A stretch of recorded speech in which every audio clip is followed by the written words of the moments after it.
Please, let's go around the horn, and I'll assume if you give me a go, you've got no instrumentation problems. Booster, go flight. Retro, go flight. Fido, go flight. Control, Telcom, go.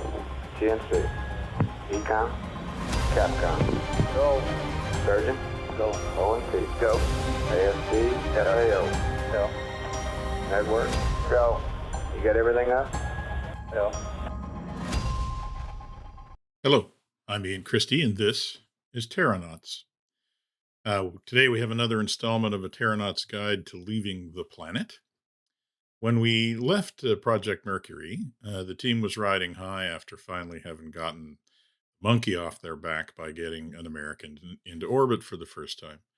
More to the point, we were seeing that the manned space program was actually coming of age and kind of growing beyond Project Mercury. The new Manned Space Center in Houston was being built, and the project and flight control teams were moving to Texas. The Apollo and Gemini programs were starting up, and they were growing fast. The first generation of Mercury engineers and flight controllers were moving on to more senior roles in the new programs. Junior engineers that had paid their dues in the remote sites of the Mercury Global Network were coming back to Mercury Control to become the second generation of flight controllers on the program. And remember, this is all in the winter of 1962, which was not even 3 years after the inception of Project Mercury. It had already produced veterans who were busily training the new generation of flight controllers. Now, bear in mind that many of those veterans were probably barely 30 years old, and the new generation was even younger. In fact, if you worked in this environment and had seen your 40th birthday, they would probably be calling you Gramps. It was a young, motivated, and ambitious team. They were basically in the process of inventing human space flight, and they knew it. They had taken a discipline that was all about rocketry, about fuel and oxidizers, pumps and pressures, specific impulse and delta V, and had turned it into a discipline where the rocketry was just the very first part of the process. They had turned it into a discipline that was all about flight plans and mission objectives and tracking and telemetry, procedures, practice, and execution, about reaction control and re-entry. They had moved from talking about launching rockets to talking about flying spacecraft.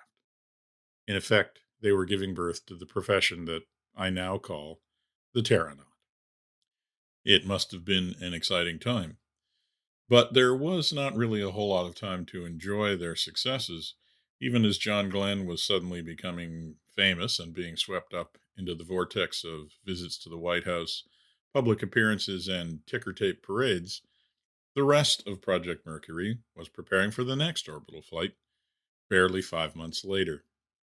I talked last time about the small controversy that erupted over the next Mercury flight when Deke Slayton, who was scheduled to fly, was first of all replaced at the last minute because of a health issue, but also that he was replaced not with his backup, but with John Glenn's backup, Scott Carpenter.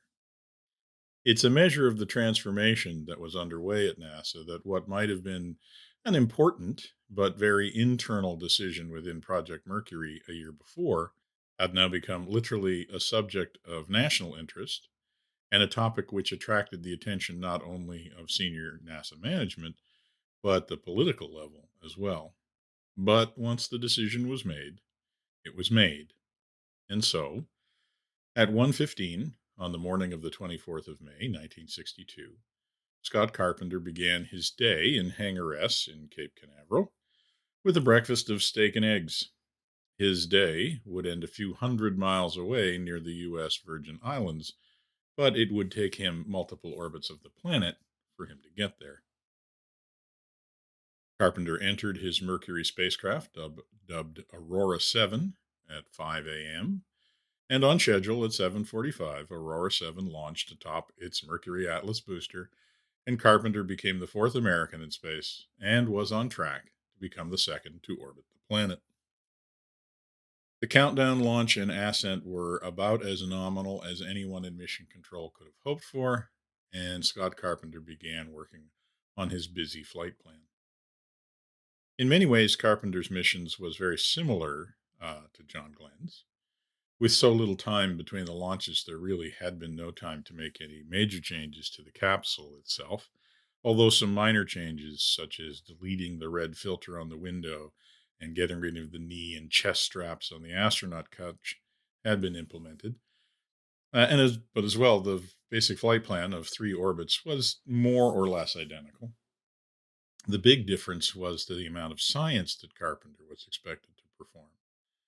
Whereas Glenn's flight had mostly been about getting him to space and determining how he was able to operate the spacecraft, the success of that mission had convinced NASA, science team at NASA, that they could use the astronaut time on orbit to much better advantage by designing a series of experiments for Carpenter to perform.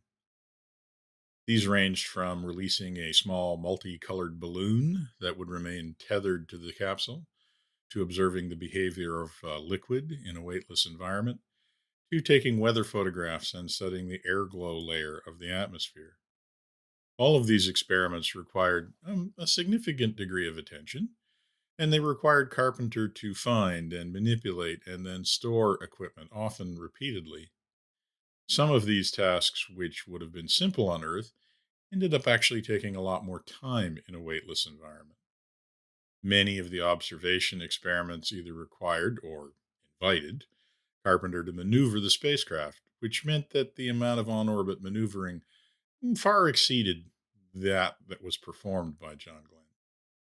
Unbeknownst to Carpenter and the flight control team, at least for the first little while, there were also some significant issues with the capsule's attitude control system. When I talked about John Glenn's flight, I mentioned that the topic of attitude control had been one of the abiding concerns of engineers and flight controllers in the lead up to the first orbital flight. Now, Glenn's performance had allayed those fears to some extent because he proved that the lack of gravity did not, in fact, result in debilitating disorientation. And so it was for Scott Carpenter. He experimented and was quite comfortable with many different orientations of the spacecraft, including one in which he pointed the nose toward the Earth. In fact, he described the experience as exhilarating. However, as Carpenter was performing these maneuvers, the capsule's automatic attitude sensing system were falling farther and farther out of calibration. Even at the start of the mission, the attitude sensor had been out by more than 20 degrees. Could have been recalibrated, wasn't. At least partly because it wasn't necessary for Carpenter's own situational awareness. Similarly, several times during the mission, the gyros on the capsule did not properly track maneuvers, either because they didn't cage properly on their own, or maybe because Carpenter did not go through the caging procedure prior to starting the maneuver. Once again, for Carpenter, this wasn't an issue because he didn't need those aids in order to control the spacecraft.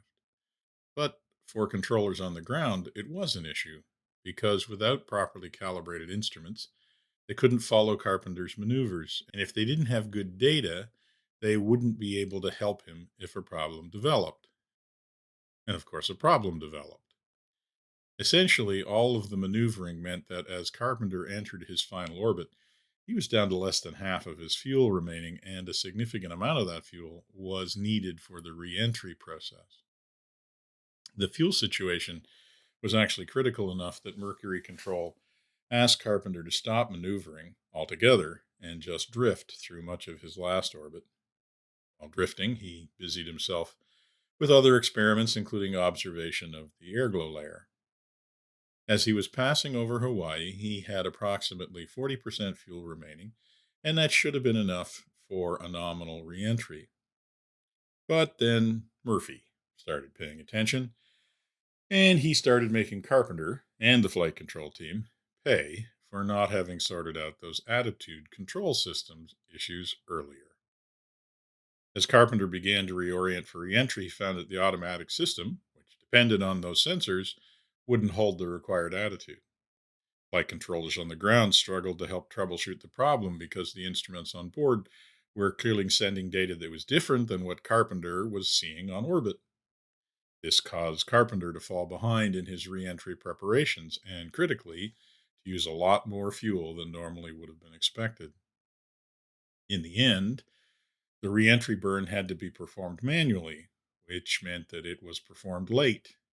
Carpenter had to perform the orientation for the burn almost entirely by eye, with no instrument backup and no checks from the ground. Further, the ground could not confirm his attitude and therefore could not accurately project his trajectory. And then he ran out of gas partway through the reentry and couldn't control the attitude of the spacecraft. All in all, it did not end the mission on a high note. It also did nothing to endear Scott Carpenter to the mission control team. More on that in a minute.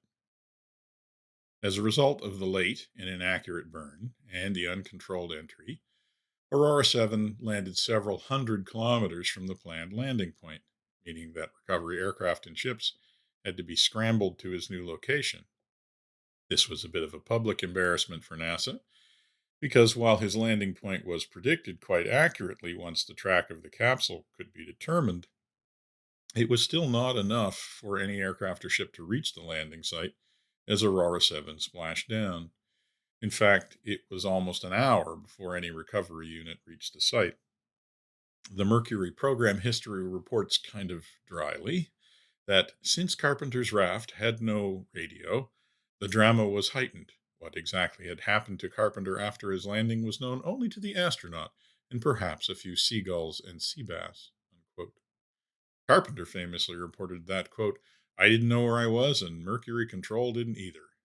Quote. In fact, the fact that this was actually quite untrue further did not endear Scott Carpenter to the flight controllers. In fact, the way his mission ended did not endear Scott Carpenter to many within NASA.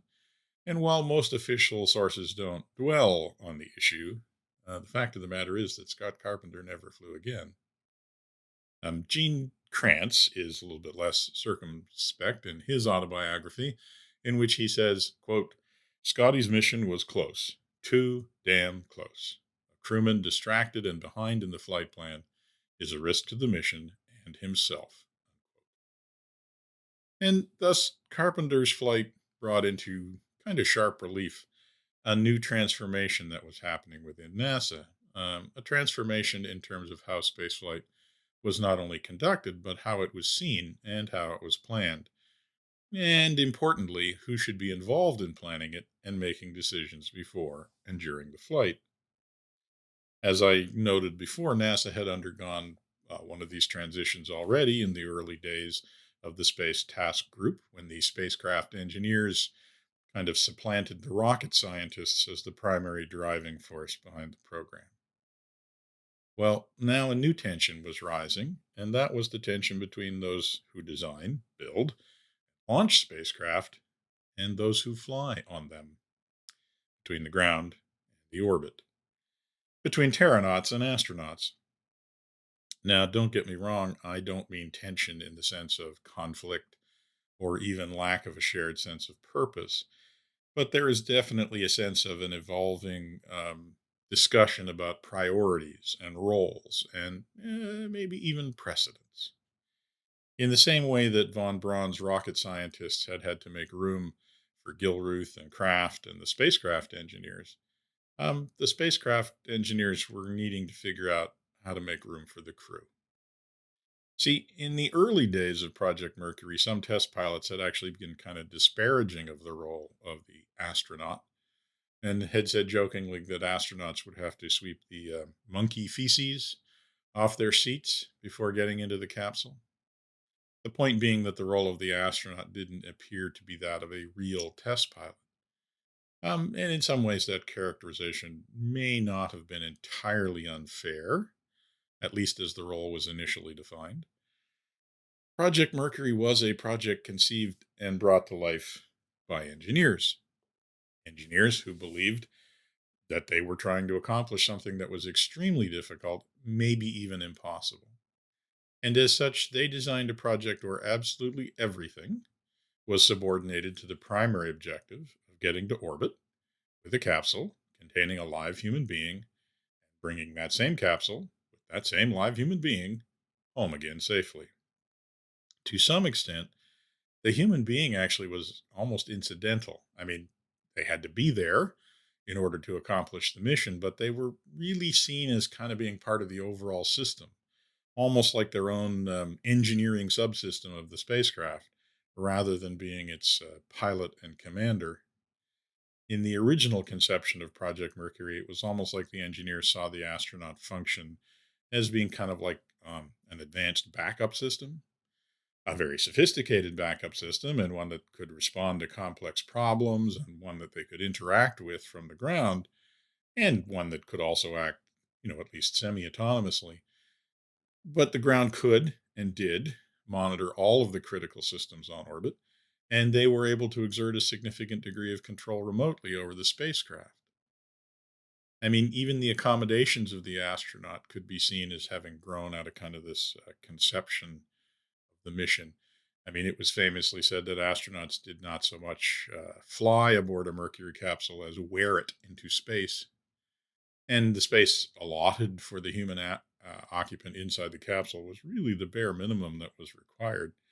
And it made no more concessions to comfort than was absolutely required, and no allowance at all for activities outside of those essential to operating the spacecraft and staying alive and being filled up and emptied as necessary during the mission.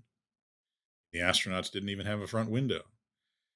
The only direct exterior view was obtained by looking left and down through the window in the hatch, a window that had actually only been added later in the design at the insistence of the crew. To see ahead, the astronauts actually had to look through a periscope, whose eyepiece was directly in front of them, but which they had to lean forward to look through, and which had a pretty narrow field of view. In the end, the crew found it so difficult to use that it was actually removed from the later Mercury flights to save weight. In short, rather than starting with a human and designing a capsule to carry him or her into orbit, the Mercury spacecraft started with a capsule, and the human operator was kind of integrated into it as one of its critical systems. And, that could largely be said about the whole of Project Mercury. I mean, it would be wrong to call the astronauts an afterthought of Project Mercury. They were, after all, very much the point of the program. But their role, to some extent, was an afterthought. They were going to be there, they had to be. But beyond acting as a payload and potentially a sophisticated failsafe system, the original Mercury concept really didn't seem to know why they were there. And of course, what you thought of the answer to that question depended largely on where you were coming from.